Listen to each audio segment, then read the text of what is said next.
Hi అండి అందరికీ. ఈరోజైతే మేము లక్ష్మీనరసింహస్వామి టెంపుల్‌కైతే వెళ్తున్నాం. వారాహి లక్ష్మీనరసింహస్వామి టెంపుల్‌కైతే వెళ్తున్నామనమాట. అది ఎక్కడో కాదండి, కొంతమూరు దగ్గరైతే ఉందనమాట. డీమార్ట్ ఉంది కదా! రాజమండ్రిలోని కొంతమూరు డీమార్ట్ ఉంది కదా! సో, అక్కడైతే ఉందనమాట.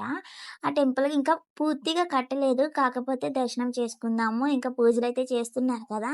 సో, పూర్తిగా కట్టిన తర్వాత ఫుల్ వ్లాగ్ తీద్దామని చెప్పేసి మేము అనుకున్నాం అనమాట. సో, షార్ట్ వీడియో అయితే తీస్తున్నాం ప్రస్తుతానికి. ఇంకా అక్కడికెళ్ళేసరికి మేమెళ్ళేసరికి 10:30 అయిపోయిందనమాట. ఎందుకంటే కొంచెం లేట్‌గా బయలుదేరాము. ఫస్ట్ ఎళ్ళకూడదనుకున్నాము. కాకపోతే మళ్ళీ చాలా మంచి రోజు ఏకాదశి కదా అంటున్నారు. సో, అందుకే చాలా మంచిది కదా అని చెప్పేసి వెళ్ళామనమాట.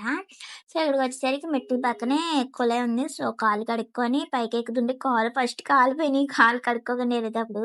తర్వాత మళ్ళీ కాళ్ళు కడుక్కొని ఎక్కాము. గజస్తంభం దగ్గరైతే కొబ్బరికాయ కొట్టాలనమాట అక్కడైతే.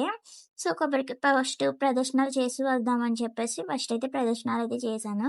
ఎందుకని మీకు ఫుల్లు గుడైతే చూపిచ్చట్లేదు. అంత అంటే ఇంకా డెవలప్ చేస్తున్నారు. పూర్తిగా అయితే కట్టలేదు.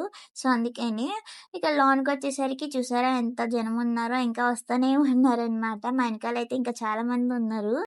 మేమైతే అరగంట వెయిట్ చేసాము. తర్వాత కర్టెనయితే తీశారనమాట. దర్శనం అయితే చాలా జరిగింది. గర్భగుడిలో వీడియో తీయకూడదంట. సో, అందుకే మేము వీడియో అయితే షూట్ చేయలేదు. మీరెప్పుడైనా వెళ్లారా? కామెంట్ చేయండి.